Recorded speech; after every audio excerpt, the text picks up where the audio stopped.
Alpha Dad Nation, welcome back to the fifth and final installment of my top 50 exercises for dads to get fit. Don't miss the first 4 parts where I go through exercises 1 through 40 on the top 50 exercises for dad. Today we'll have exercises 41 through 50. Make sure you go back and watch those first 4 episodes and last week's YouTube video, Honk for Reps, the Fit Dad Challenge. Y'all, let's just jump right into the meat and potatoes. You know, I talk a lot about training the posterior chain, not neglecting the low back, the hamstrings, the glutes. Exercise number 41 is the hamstring curl. At the gym, you can do the line hamstring curl, but at home, I typically do the dumbbell hamstring curl. The key on these is to go till you almost touch the ground, go almost all the way up, like 7/8 of the way, slow descent. If you want to effectively train the hamstrings, you've got to have flexion exercises in your program, like the line hamstring curl, dumbbell hamstring curl, or the Nordic curl, which we covered in an earlier video. Y'all, get these in. If you're doing the dumbbell variation, I like 3 sets of 15 to 20 reps. Slow on the descent, really push it on your final set.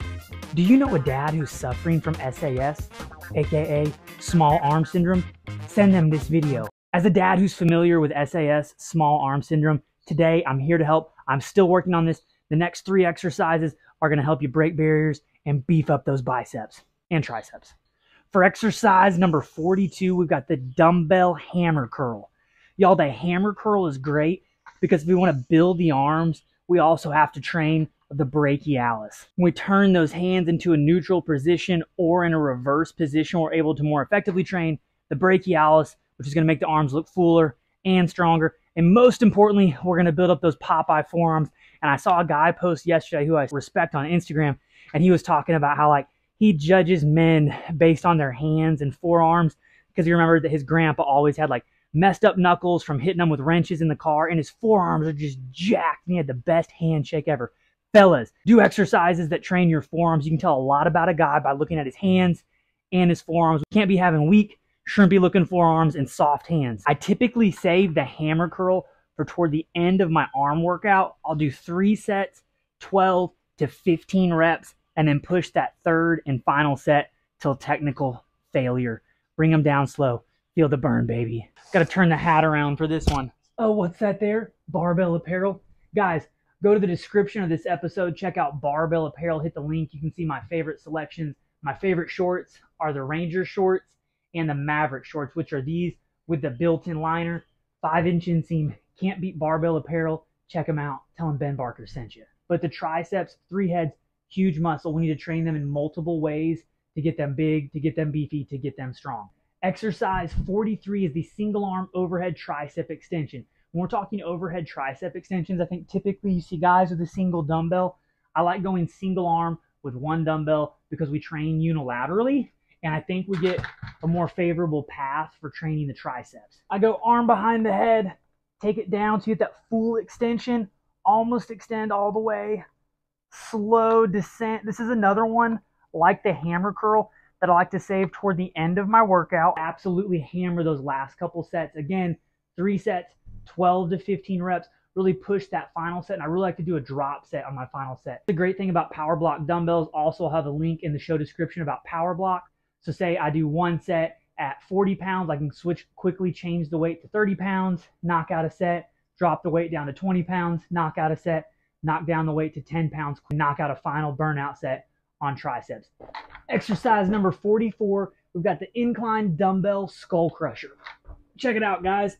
Think about letting the elbows and the arms drift back a little bit.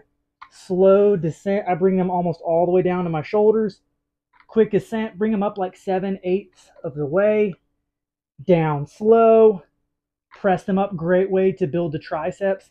I like about 3 sets of 12 on this exercise, but say on my final set, always, I bring it down. I can't extend. I bring it down, press them up, and do some forced reps. Down slow, press up, down slow. Muscle is really built. We get hypertrophy when we hit that slow eccentric where we're tearing the muscle down. And then remember, to build them back stronger, we've got to be hitting nutrition, hit that post-workout, getting plenty of sleep, because that's when we build our muscles back. We really see the muscle hypertrophy. In all of my videos on all social media platforms, I probably talk the most about strength building exercises because that's where I think dads get the most bang for our buck.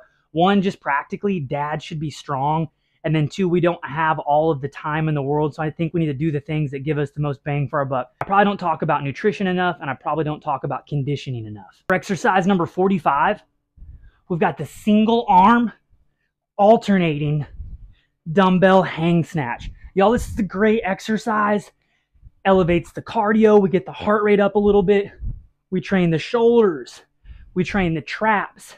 And you even get a little bit of a kettlebell swing type motion at the bottom. So we're training the low back, hamstrings, and glutes. Basically a full body exercise in a circuit towards the end of my workout. 12 to 20 reps, alternating back and forth. Get that cardio in, fellas. Guys, I'm shaking like a leaf. Abs are built by training. They are revealed by diet. I think first and foremost, if we're talking like training abs, we should focus on compound exercises. Squats, deadlifts, overhead presses. Sprints are great for training the abs.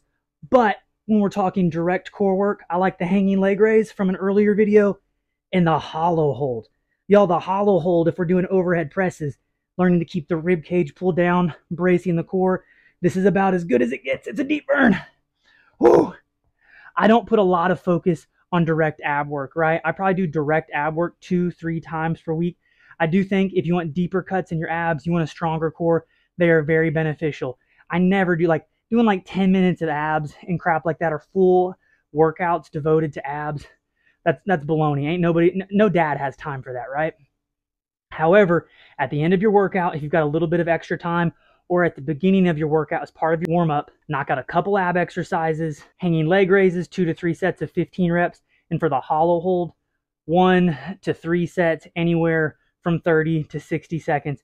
Great burner and has great carryover to all exercises. For exercise number 47, we have the power clean. This one honestly probably should have been in the list sooner. Great full body exercise where we develop power, we develop strength. You train the legs, the low back, the traps. As you can hear, you also get your cardio up a little bit. Great exercise. Everybody trains these differently, especially if we're talking like Olympic weightlifting versus sports performance versus strength building versus CrossFit. Everybody programs them differently. I like these. If it's a full power clean or a squat clean at the beginning of leg day, you could superset them with box jumps. If we're talking for upper body development, like the upper back and the traps, I would do them on a pull day, back day, and do a hang power clean so we're not using the legs quite as much. Think 5 sets of 3 to 5 reps. Build that strength, add weight over the time, and really focus on form. For exercise number 48, we have the dumbbell concentration curl. On this exercise, we really want to focus. Full extension at the bottom. Feel that stretch in the bicep. Squeeze at the top. Controlled descent, really focusing on that full range of motion. Different exercises to train different heads of the bicep. This is great because it keeps us strict. Because we're stationary, we can't swing quite as much as you can with a standing bicep curl. I like to do these similar to the incline dumbbell skull crushers, where I'll do, say, like 12 reps on each arm, right? Increase weight. 10 reps on each arm, increase weight, 8 reps on each arm, as heavy as I can possibly go on that set of 8. And then I will also do a drop set. So say I fail on number 8, bring it down as slow as I can. Maybe I'm using 30 pounds. I drop it to 20 pounds with my PowerBlock dumbbells. As many as I can with 20 pounds. Drop the weight down to 10 pounds. As many reps as I can do with 10 pounds. And then switch arms and repeat on the opposite side. When I'm training single arm or single leg, I like to begin on my weaker side. That way I make sure I have more energy and more input on the weaker side. And if I fail out quicker on my strong side, not all is lost. Oh, sick. Dope. PowerBlock dumbbell handle. So you add this to your dumbbells to turn them into a kettlebell. Sick. Guys, I added the kettlebell handle to my 90-pound PowerBlock dumbbells. And this thing is a hoss. It's pretty wide, so I have to go a little bit wider stance. Let's see. Sick. Back in my first installment of the top 50 exercises for dads to get fit, exercise number 9 was Russian kettlebell swings. So I'm definitely going to be adding this bad boy to my kettlebell swings. Some 90-pound Russian kettlebell swings. Posterior chain's about to get jacked. Exercise number 49 is the dumbbell shrug. Guys, I save this towards the end because you train the traps pretty well. If you're training back, lateral raises, if you're doing cleans or snatches. But if you just want to get some juicy traps, look at those puppies. Look at those puppies. Doing dumbbell shrugs towards the end of a workout when you don't have a lot of energy left, it's a great way to train them to get a little bit of hypertrophy. I see a lot of guys try to go super heavy on the barbell shrugs or on the Smith machine, and they're just trash reps. Go slow, good posture, pull them up to your ears, slow descent, big stretch at the bottom, squeeze at the top. I like 3 sets, 12 to 15 reps. Leave your ego at the door, go a little bit lighter so you can get a full range of motion and a slow descent. Exercise number 50 is swimming. This is some live footage of me being absolutely majestic in the water. I'm gonna level with y'all. I had great intentions. You know, sometimes I list exercises or give fitness advice that I feel in general people need to be doing. And sometimes I give advice that is specific to me, things that I need to do. Swimming is wildly beneficial. You get hydrostatic pressure. It helps with recovery. It's low impact. And it's just a great aerobic exercise. You build muscle while you're getting cardio. And I'm just so lazy about swimming. I'm not good at it. I even bought a Speedo. I was prepared. I was planning to go to the pool. I thought this video would be a great way for me to start getting consistent with that. And I failed epically. But mark my words, sometime, eventually, I will make it happen.